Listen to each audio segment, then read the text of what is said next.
오늘 본문 말씀은 지난주 우리가 살펴보았던 본문 말씀과 동일한 말씀입니다. 조금 다른 내용으로 말씀을 전하길 원합니다. 우리가 인생을 살아가다 보면요, 뜻하지 않은 일들이 일어날 때가 있습니다. 예상하지 못한 불행한 일들을 겪을 때가 있습니다. 갑작스럽게 질병에 걸리거나 갑작스런 사고가 생기거나 갑자기 사랑하는 사람이 돌아가시거나 돌발 상황이 일어나서 당황할 때가 있습니다. 그런데 그때 사람들의 반응이 여러분 어떻습니까? 그때의 사람들의 반응, 위기 상황 속에서, 재난 상황 속에서 사람들의 반응이 어떻습니까? 우리는 뭔가 내가 원하는 대로 일이 안 풀리고 내 뜻대로 뭔가 일이 잘 되지 않으면 사람들에게 불평을 해요. 그렇죠? 우리가 연약하다 보니까 뜻대로 안 되면 사람들에게 불평을 합니다. 내 주변 사람들에게 불평을 해요. 내 가까운 사람들에게 원망하고 불평을 합니다. 그렇게 하다가 더 나아가서는 누구에게 불평을 하냐면 하나님한테 원망을 하고 불평을 해요. 왜 우리가 문제가 생기고 사고가 발생하면 하나님을 원망할까요? 우리는 하나님이 이 세상을 통치하시고 다스린다는 것을 믿기 때문에 그런 것이 아닐까요? 하나님을 믿지도 않는데 하나님 앞에 원망할 수 있을까요? 결국은 모든 것은 하나님의 주권 아래서 진행되는 일이라는 믿음이 있기 때문에 일이 원하는 대로 진행되지 않고 뭔가 불행한 일들이 생기면 하나님 원망합니다. 제 이야기 맞죠? 성경 마태복음 10장 29절에 이런 말씀이 있습니다. 참새 2마리가 한 아사리원에 팔리지 않느냐? 그러나 너희 아버지께서 허락하지 아니하시면 그 하나도 땅에 떨어지지 아니하리라. 분명히 뭐라고 말씀하십니까? 참새 1마리가 떨어지는 것도 누구의 허락 가운데 이루어지는 거라고요? 하나님의 허락 가운데에 진행된다는 것이죠. 그러면 이 땅에 일어난 모든 일들 역시 하나님의 허락하심이 없으면 일어나지 않는 것 맞습니다. 내가 경험한 불행한 일들, 돌발 상황들, 그 재난의 배후에는 하나님이 계신다고 말할 수밖에 없어요. 맞지요? 그래서 이런 일들을 겪으면 우리는 하나님을 원망할 수밖에 없는 거예요. 하나님의 모든 허락하심 가운데, 하나님의 주권 가운데 이루어지는 일이기 때문이죠. 하나님의 존재와 하나님의 주권을 인정하는 사람은 어찌 내 인생에 이런 비참하고 암담한 일이 일어날 수 있습니까? 하면서 하나님을 원망하게 됩니다. 내가 고통의 당사자일 때는 하나님을 향해서 때로 울부짖기도 하지만 내가 고통의 당사자가 아니라 다른 사람이 고통을 당할 때에 사람들은요, 좀 더 잔인해지더라고요. 좀 더 잔인해져요. 이런 생각을 하는 겁니다. 무슨 죄 지어서 그런 거 아니야? 저거 무슨 남모른 죄를 지었기 때문에 하나님께서 심판하셔서 형벌을 받고 있는 거 아니야? 다른 사람은 불행을 당해서 힘들어하는데 우리가 이러한 생각을 할 때도 있다는 거예요. 있습니까? 없습니까? 네. 여러분들은 항상 불리하면 말을 안 해. 지금으로부터 2000년 전 이스라엘 사람들도 비슷하게 생각한 거예요. 아주 비슷하게. 그들 역시 질병과 고통의 배후에, 재난의 배후에는 하나님의 손길이 있다고 믿었습니다. 하나님이 모든 것을 다스리시고 주관하신다고 믿었어요. 그런데 이런 사상이, 이런 생각이 강하다 보니까 유대인들은요, 힘들고 어려운 일을 당한 사람들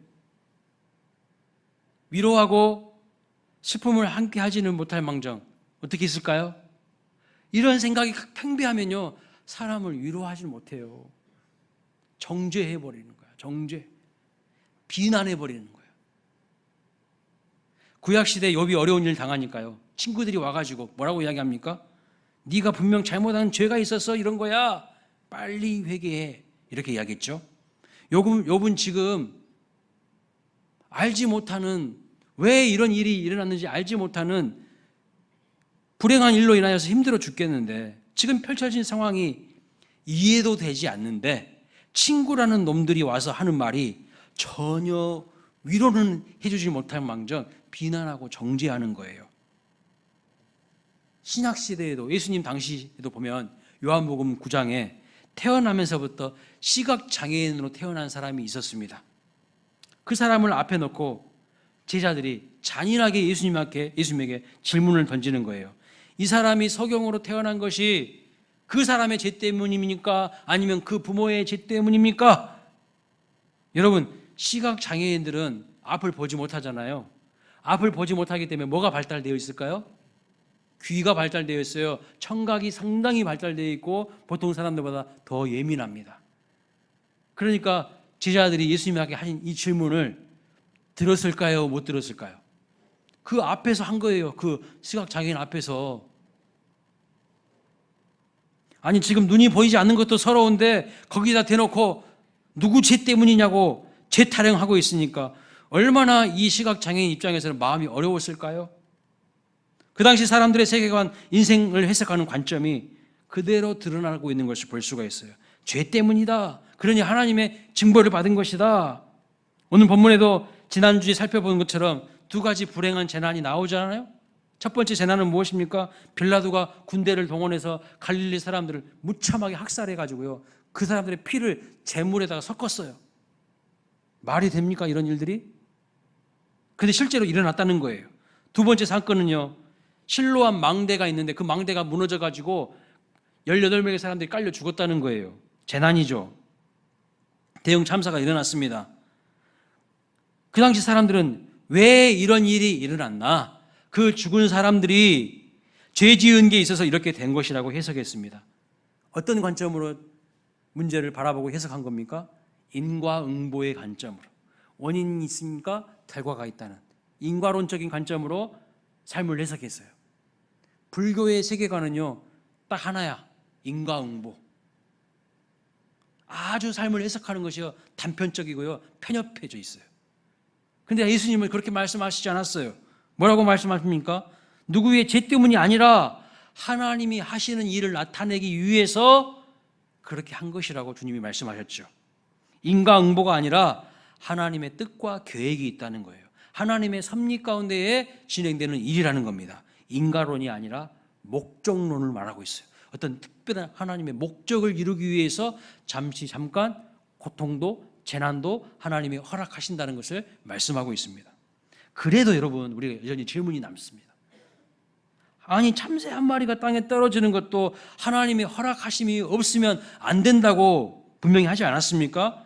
자, 여기서 우리가 알아야 되는 게 있는데 그것이 무엇이냐면 이 땅에 일어나는 모든 일의 원인은 두 가지로 구분할 수가 있어요. 첫째는 궁극적인 원인과 두 번째는 직접적인 원인입니다. 이 땅에서 일어나는 모든 일들과 사건, 사고의 원인이 하나님이십니까? 묻는다면 정답은 그럴 수도 있고 그렇지 않을 수도 있다는 거예요. 무슨 말이냐면 하나님이 이 땅에 존재하는 모든 것의 궁극적인 원인이 맞습니다. 하나님은 창조주이시기 때문에 하나님이 아니면 이 세상에 어떤 것도 존재할 수가 없죠. 어떤 모든 존재의 궁극적인 원인이십니다. 인간을 만드셨고 온갖 종류의 동물과 식물을 만드셨어요. 하나님이 인간에게만 자유롭게 판단하고 선택할 수 있는 자유의 의지를 주셨습니다. 이게 바로 굉장히 감사하면서도요, 리스크가 큰 선물이에요. 왜냐하면 이 능력 때문에 하나님을 바르게 섬길 수도 있지만 하나님을 배반할 수도 있어요. 이 자유의지를 가지고 사람들은 각자 판단하고 선택하며 살아갑니다.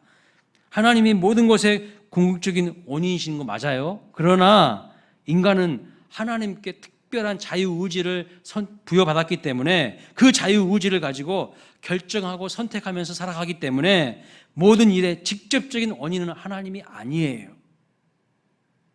좀 더 쉽게 설명해 보겠습니다. 오늘 아침에 예배당에 나와서 하나님께 내가 예배 드려야겠다고 누가 결정했습니까? 누가 결정한 거예요? 여러분 각자가 결정하신 거예요. 옆에 있는 사람이 교회 가자, 그래도 결국 누가 결정해서 누구의 발걸음으로 온 거예요? 여러분이 결정해서 여러분의 발걸음으로 온 거예요. 아침에 밥을 먹을지 말지 누가 결정했습니까? 여러분이 각자가 결정하신 겁니다.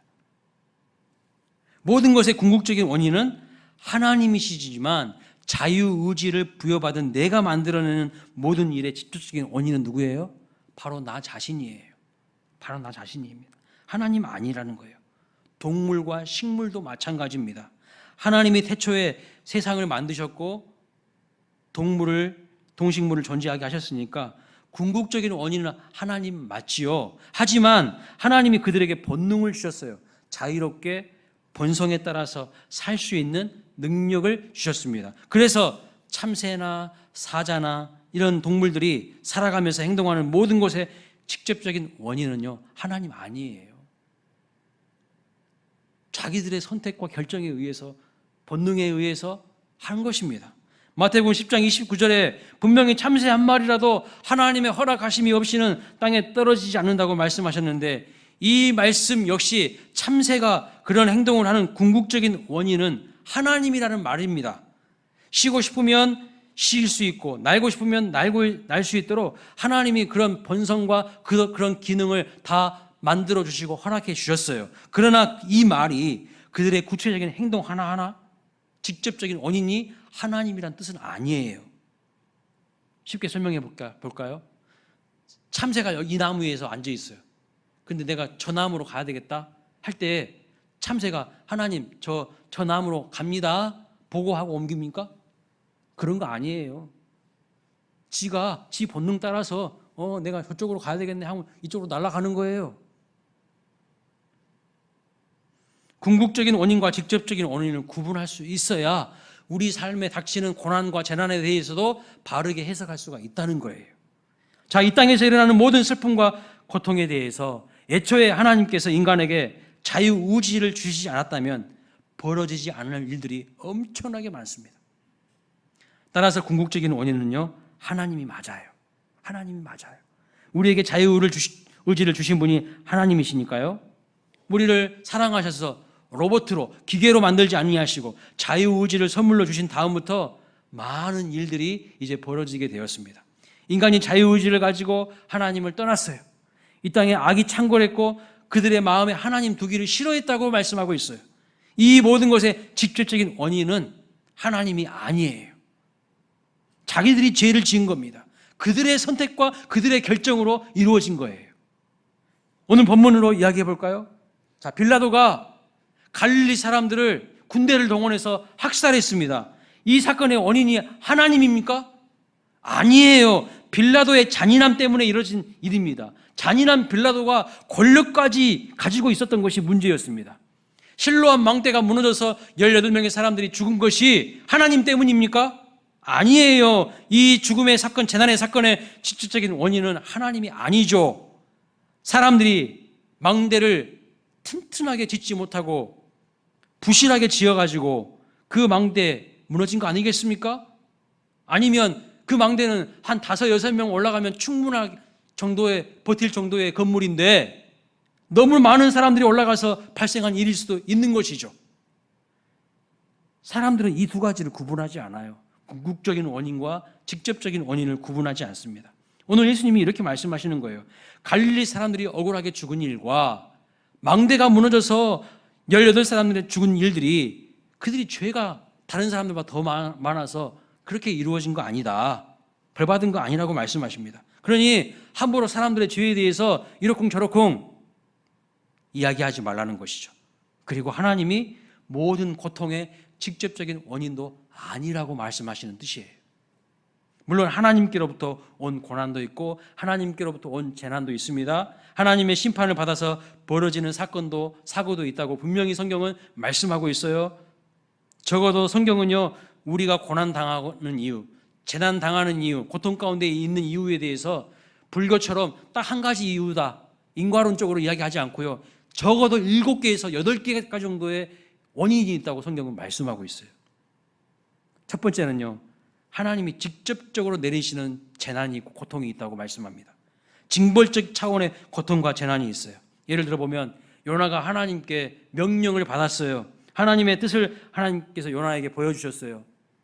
니느웨로 가서 복음 전해라고 그랬어요. 근데 요나가요, 싫어요. 하고 안 가. 그리고 다른 다시스로 가는 배를 타버려요. 하나님이 원하시는 길은 이쪽인데 자기는 저쪽으로 가는 거야. 계속 고집 부리고 있는 거야. 그러니까 하나님이 어떻게 하십니까?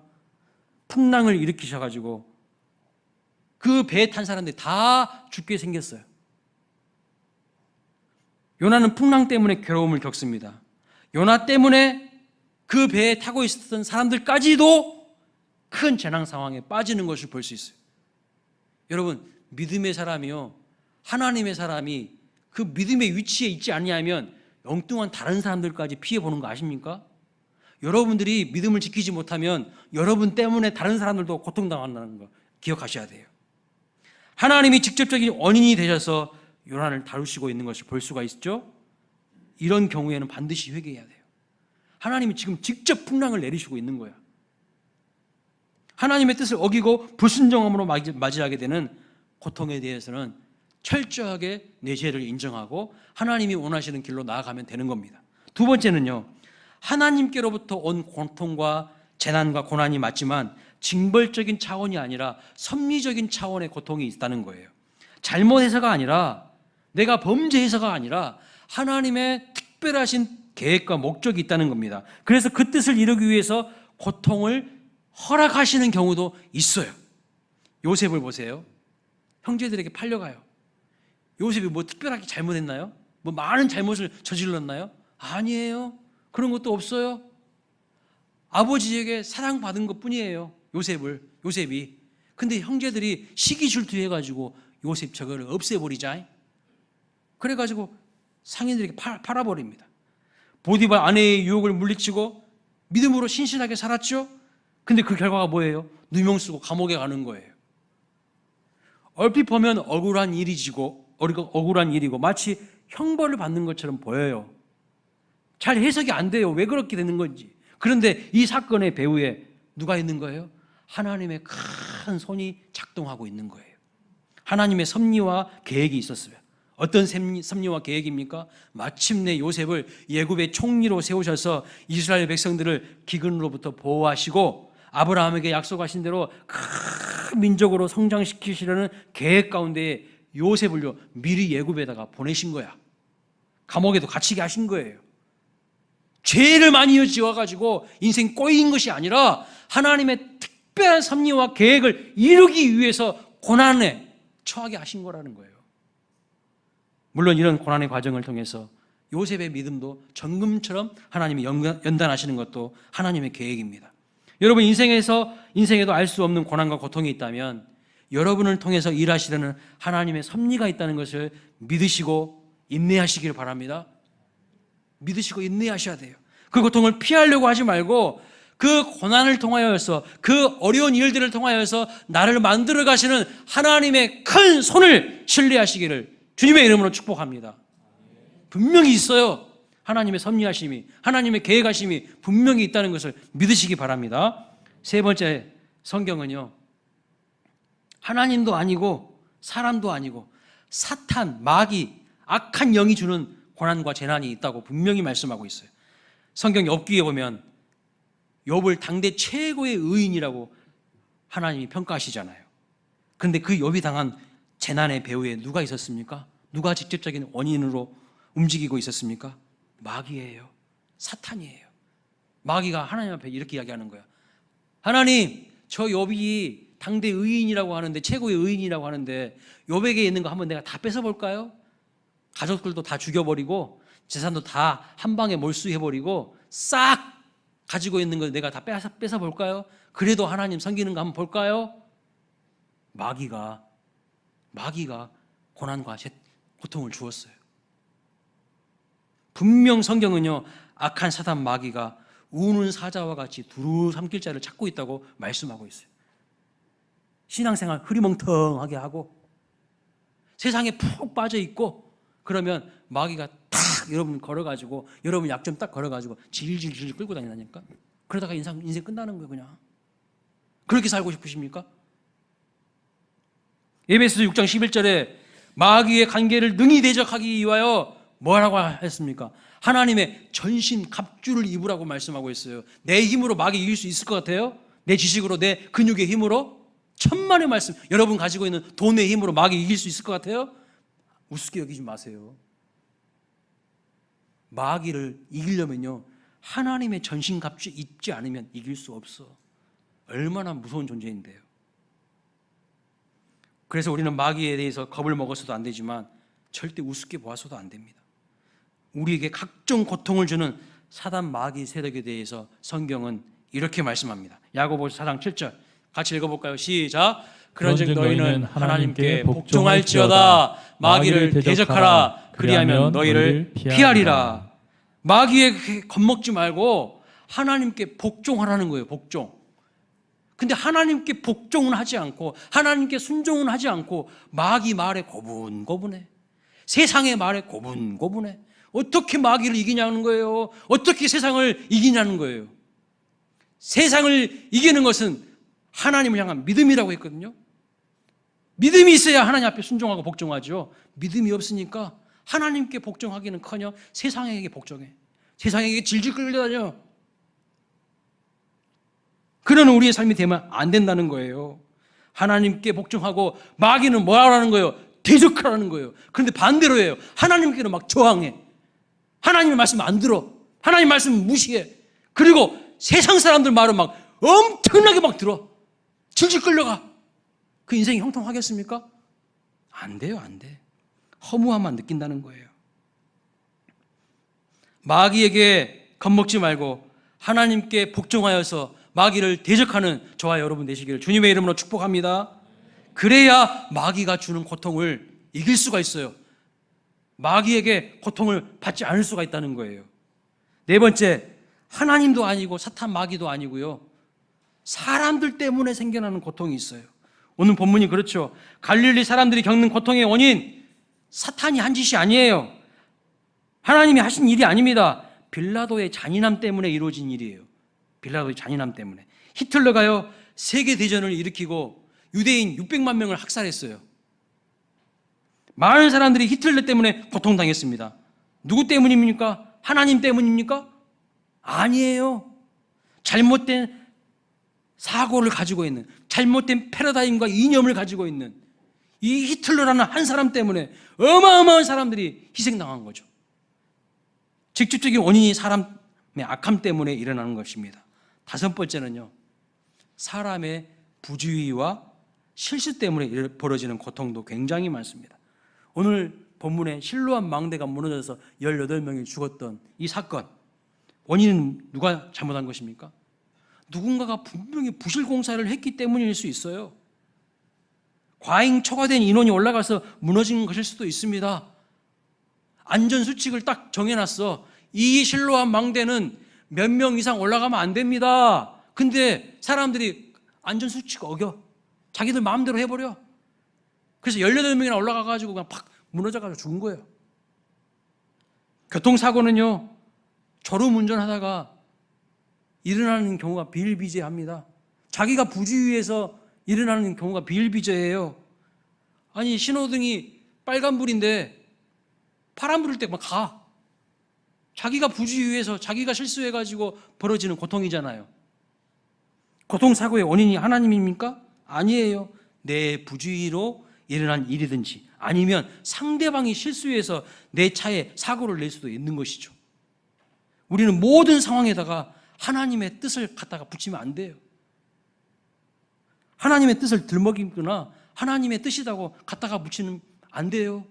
하나님의 이름을 망령되이 여기는 거예요. 여섯 번째 원인은 뭡니까? 사회의 구조적인 악과 제도 때문에 발생하는 고난과 재난이 있다는 거예요. 세계의 역사를 보면요, 노예 제도가 있었어요. 아예 대놓고 노예를 제도화시켰어. 인간 위에 인간 없고 인간 밑에 인간 없잖아요. 다 만인은 하나님 앞에서 평등한 거 아니겠어요? 그런데 노예 제도라는 구조적인 악이 있어서 처음부터 노예의 자녀로 태어나면 평생 노예로 뼈 빠지게 고생하다가 죽어야 되는 이 비참한 인생들이 있었다는 거예요. 대한민국 고등학교 3학년 학생들요, 고통을 겪고 살아갑니다. 왜 고통을 겪죠? 대한민국이 학벌 위주의 사회라는 이 구조적인 악을 가지고 있기 때문에 아이들이 초등학교 때부터 공부에 시달리면서 살아갑니다. 그냥 입시 이주의 사회에서 인간 대접받지 못하고 그냥 공부 벌레로 살아가야 되는 고통. 하나님이 주신 건가요? 하나님 잘못도 아니고 사탄의 원인도 아니고 사실 인간이 이기적인 마음으로 치열하게 경쟁하다 보니까 만들어낸 사회 구조적인 악 때문에, 제도 때문에 고통당하고 있는 거예요. 제가 유럽에서 유학하고 오신 목사님을 몇 년간 모신 적이 있어요. 담임 목사님으로. 그 목사님 들어보니까요, 네덜란드에서 유학을 하시고 이제 박사 학위도 받고 오셨는데 네덜란드 아이들은 너무나도 행복하다는 거예요. 너무 좋다는 거예요. 공부 스트레스 그런 거 없다는 거예요. 나라에서 두 가지 교육을 필수로 시킨대요. 하나는 운동. 어떤 운동이든지 자기가 제일 좋아하는 아주 그냥 운동 하나를 특출나게 잘하게 만든대요. 누구든지. 또 한 가지는 악기. 악기 하나는 무조건 다 다룰 수 있게 만든다는 거예요. 나라에서 다 지원을 해줘서. 그러니까 어떤 스트레스 상황이 오면요, 운동을 해서 자기가 좋아하는 그 운동을 해서 풀 수 있고 자기가 좋아하는 그 악기를 다루면서 자기의 마음을, 정서를 순환시킬 수 있어서 아이들이 스트레스 받는 아이들이 거의 없대요. 학교 가는 것이 즐겁대. 근데 우리나라는 어떻습니까? 죽도록 공부해도 취업도 못해. 이런 사회 구조적인 악과 제도 때문에 발생하는 고통이 있다는 거예요. 7번째는요, 자연재해로 발생하는 고통과 재난이 있어요. 성경을 보면 하나님이 만드신 이 창조 질서가 이미 다 파괴되고 훼손되었다고 말씀하고 있어요. 왜요? 인간의 죄악 때문에. 인간이 타락하고 온 피조세계가 지금 실험하고 있다고 성경은 분명히 말씀하고 있습니다. 기상 대이변이 막 일어나고 있어요. 학자들이 뭐라고 말합니까?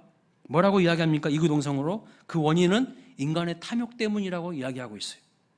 코로나19 대재앙이 왜 발생했습니까? 그 원인은 인간의 탐욕 때문이라고 이구동성으로 말하고 있어요. 그리고 마지막으로 이런 모든 것과 상관없는 혹은 여러 가지 원인들이 겹치고 섞여져서 함부로 설명할 수 없는 예매한 고난과 재난도 성경은 있다고 말씀하고 있어요. 베드로 전서 2장 19절에 이런 표현이 나옵니다. 애매한 고난을 당할 때, 애매한 고난을 당할 때, 애매한 고난이 있다는 것을 성경은 이미 다 말씀하고 있어요. 사도 바울 3번이나 기도했어요. 3번 기도했다는 거니까 여러분, 단순히 숫자적으로 3번이 아니라 이 3번이라는 의미는 엄청나게 많이 기도했다는 그런 의미를 가지고 있어요. 간절히 기도했어요. 뭐 때문에요?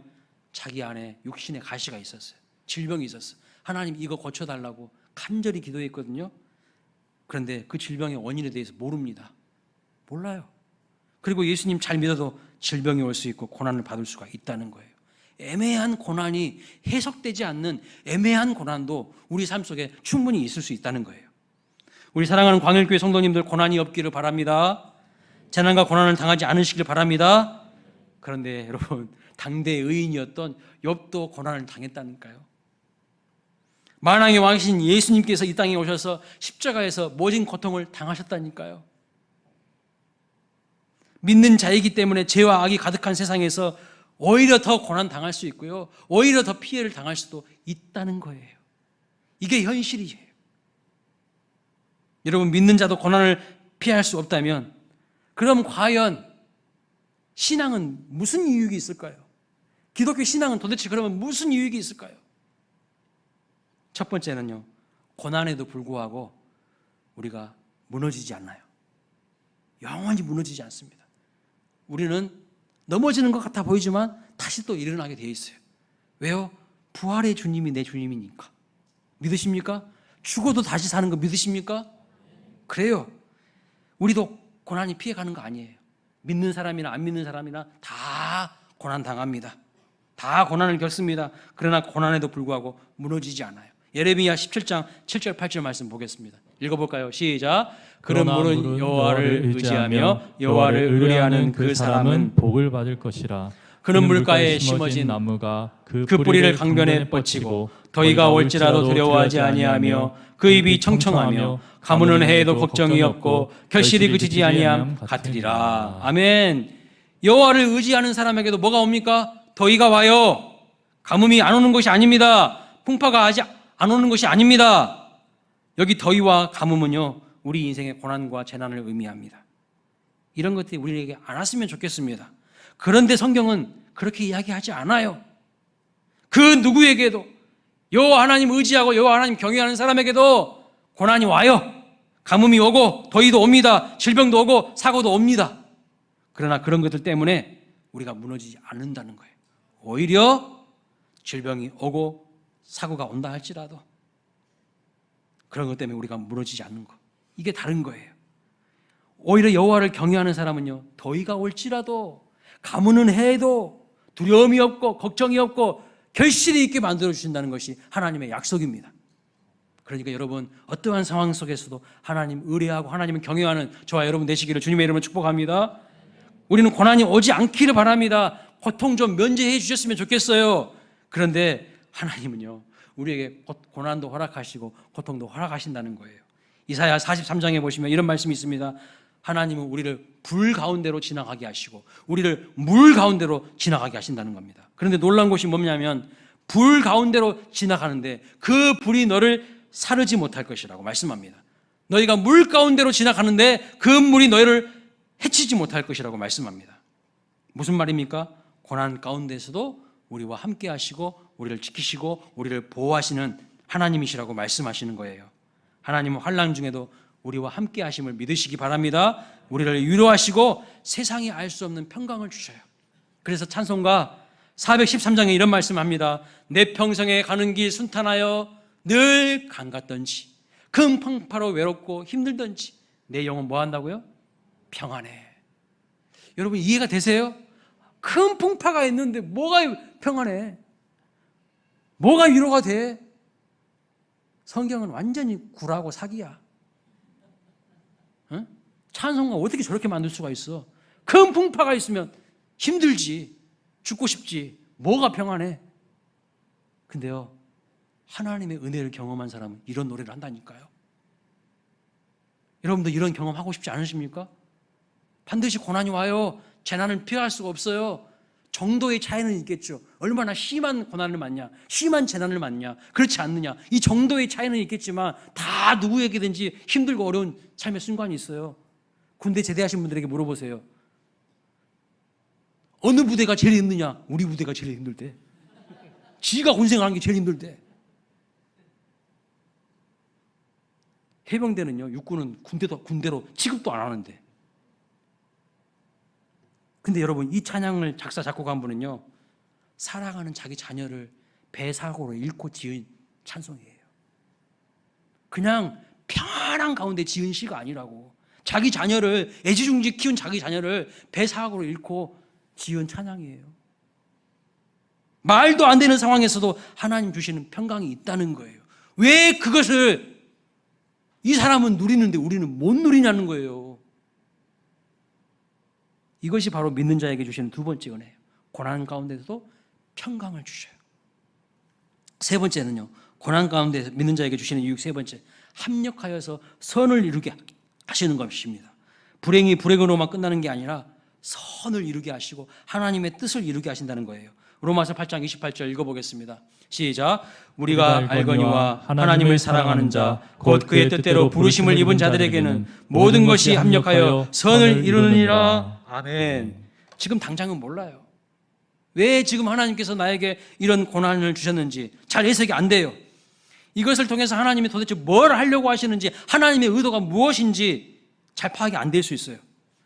요셉의 인생도 그랬어요. 다윗의 인생도 그랬어요. 성경에 나오는 수많은 인생들 보십시오. 다 그랬어요. 지금 당장 인생이 해석이 안 되는 거예요. 이 고난이, 이 재난이. 그런데 창세기 마지막 50장에 가면 요셉이 뭐라고 고백합니까? 요셉이 형들에게 팔려가는 것은 형들의 악 때문이었어요. 형들 안에 있는 악함 때문이었습니다. 하지만 하나님은 그것을 도리어 선으로 바꾸셔서 합력하여서 선을 이루게 하셨다고 누가 고백합니까? 요셉이 고백하고 있어요. 고난 안 당한 사람이 고백하고 있는 게 아니라 이렇게 고난 당한 사람이 이렇게 삶을 해석하고 있다는 거예요. 지금 당장 해석되지 않는 일들이 있을지라도 하나님을 굳게 믿으시고 역전케 하시는 하나님 경험하시길 주님의 이름으로 축복합니다. 지금 당장 여러분의 삶 속에서 뭔가 풀리지 않는 문제, 해석되지 않는 문제 가지고 너무 아파하지 마세요. 인내하십시오. 여러분이 믿음으로 살고 있는 거 맞다면, 여러분이 하나님 중심으로 살고 있다고 맞다면 그 삶 가운데 이루어지는 고난과 재난 가운데에 너무 힘들어하지 마세요. 하나님이 다 주목해 보고 계시고요. 여러분이 끝까지 인내하실 때에 하나님이 엄청난 복을 주실 줄로 믿습니다. 하나님의 복 주시는 공식이 있다고 말씀드렸죠. 반드시 그 앞에 어려운 일이 있어요. 그것을 믿음으로 테스트해 보시는 거야. 믿음으로 잘 이기는지 안 이기는지를 하나님 보시는 거예요. 그리고 그 믿음으로 극복하고 이겨나면 하나님의 어마어마한 축복이 여러분을 기다리고 있다는 것을 반드시 믿으시기 바랍니다. 요셉이 해석이 안 되는 거예요. 팔려가는 거. 믿음으로 살았는데도 불구하고 누명 쓰고 감옥 가는 거 해석이 안 되죠. 내가 믿음으로 살았는데, 하나님 앞에서 코람데오로 살았는데 왜 이런 일이 내 인생 가운데 일어난단 말인가? 해석이 안 됐지만 근다고 해가지고 믿음 버렸습니까? 세상의 넓은 길로 가버렸어요? 아니잖아요. 인내했어요. 그랬더니 하나님께서 요셉을 이제 높이기 시작하시는데 당대 세계의 최강국인 예굽의 총리까지 높이셨어요. 하나님의 복은요, 우리의 상상을 초월해요. 내가 믿음으로 타협하지 않고 믿음으로 반응하는 자에게 하나님의 복은요, 상상을 초월하다고요. 네 번째로 믿는 자에게 주신 유익이 무엇일까요? 요한계시록 21장에 나와 있습니다. 3절 4절 또 읽어보겠습니다. 시작. 내가 들으니 보좌에서 큰 음성이 나서 이르되 보라, 하나님의 장막이 사람들과 함께 있음에 하나님이 그들과 함께 계시리니 그들은 하나님의 백성이 되고 하나님은 친히 그들과 함께 계셔서 모든 눈물을 그 눈에서 닦아주시니 다시는 사망이 없고 애통하는 것이나 곡하는 것이나 아픈 것이 다시 있지 아니하리니 처음 것들이 다 지나갔음이로라. 믿는 자에게 주시는 최고의 위로가 무엇일까요? 여러분에게 최고의 위로는 무엇입니까? 돈입니까? 네, 돈도 중요하더라고요. 그래서 하나님이 여러분에게 물질의 복도 주시기를 축복합니다. 많이 받으십시오. 많이 받으라고 해도 하면 소리가 받지 마 그냥 받지 마. 취소. 뭐가 손바닥도 맞아야지 뭐가 이렇게 소리가 나지. 물질의 복도 받으시기를 축복합니다. 물질의 복도 있어야 돼요. 나만 잘되게 하려고 그게 아니고 좀 어려운 사람들에게 팍팍 좀 나눠주고 싶지 않아요?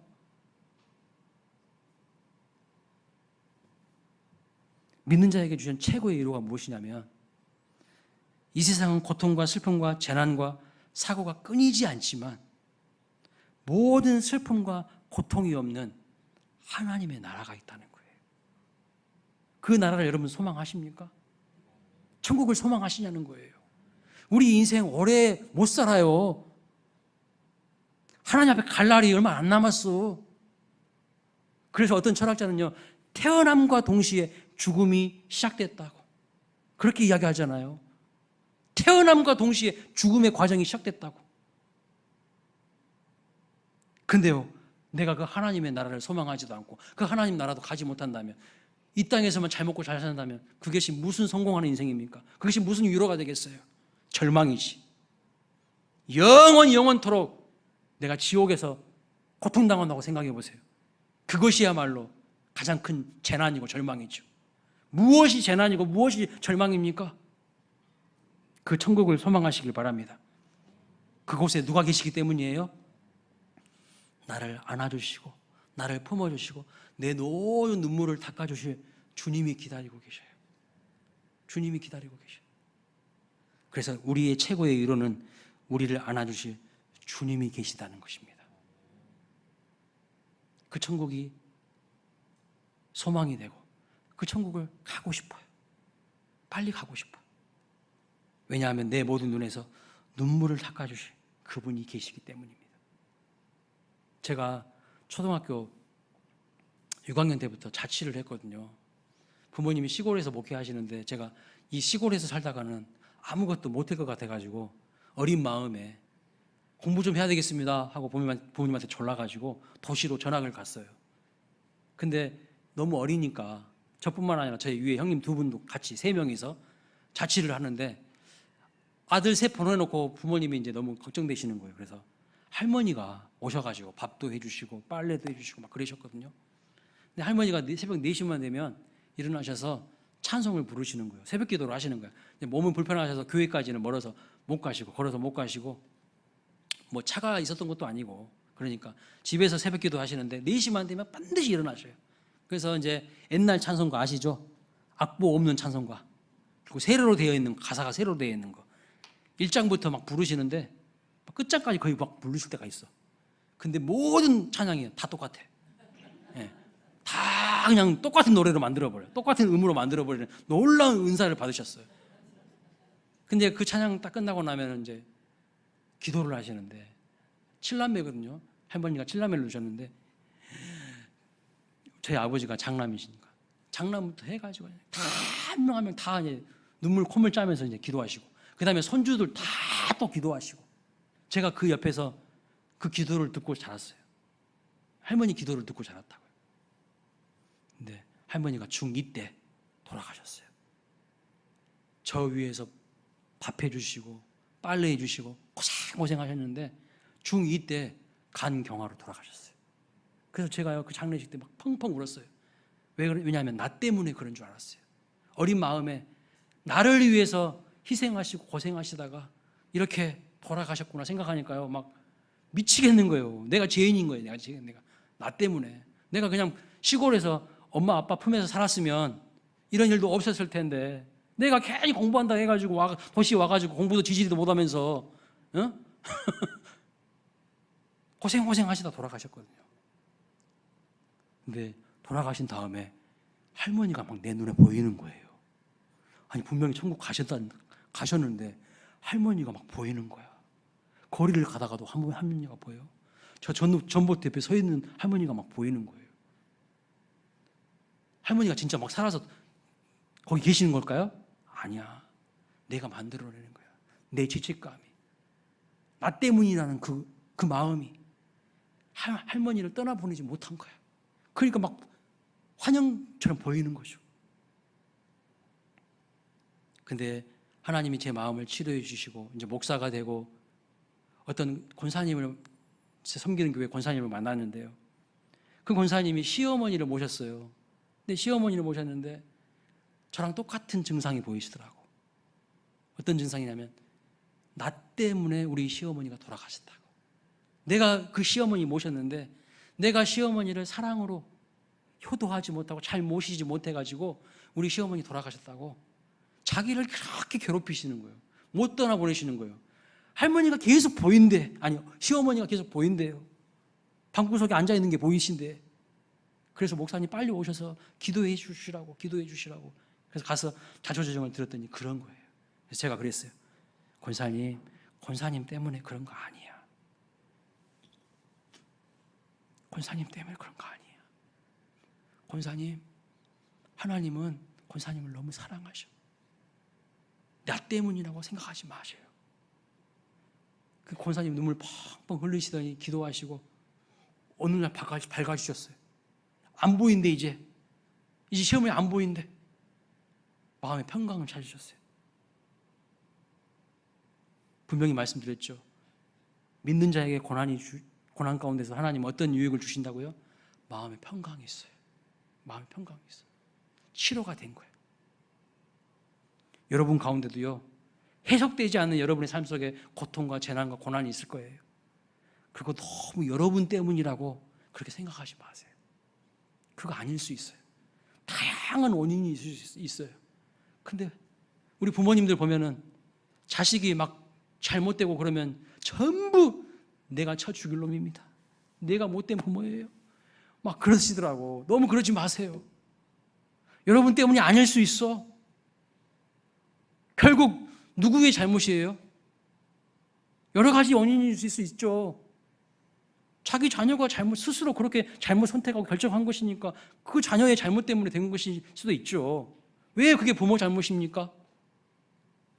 부모가 어느 정도의 가이드라인은 해줄 수 있고 어느 정도의 양육은 해줄 수 있지만 그 모든 것이 다 부모 책임입니까? 성경은 그렇게 말하고 있지 않습니다. 자유로워지십시오. 여러분 때문에 그런 거 아닐 수 있어요. 해석되지 않는 고난에 대해서 여러분 좀 인내하고 기다리십시오. 중요한 것은 믿음을 지키시는 거예요. 그러다 보면 하나님께서 보여주셔요. 아, 이것 때문이었네. 아, 이거 주시려고 그랬네. 그래서 고난이 변장된 축복일 수 있다는 것을 믿으시기 바랍니다. 오늘 말씀 마칩니다. 오늘 본문을 통해서 하나님께서 우리에게 도대체 무엇을 말씀하고 싶으신 것일까요? 주님의 뜻은 이 고난과 재난의 아픔 가운데서 누구누구의 책임과 누구누구의 잘못에 대한 부분에 집중하지 말고 하나님이 왜 지금 너를 살게 하셨는지를 집중하라는 거예요. 그것을 알라는 것입니다. 하나님이 왜 너를 이곳에 있게 하셨는지 그 이유를 생각하고 세월을 허송세월하지 말고 하나님 앞에서 인생을 살아가려고 말씀하시는 겁니다. 재난을 통하여서 여러분 믿음이 흔들리는 게 아니라 더 굳세게 하나님 붙들어서 하나님의 뜻을 이루는 우리의 삶이 되시기를 주님의 이름으로 축복합니다. 아멘.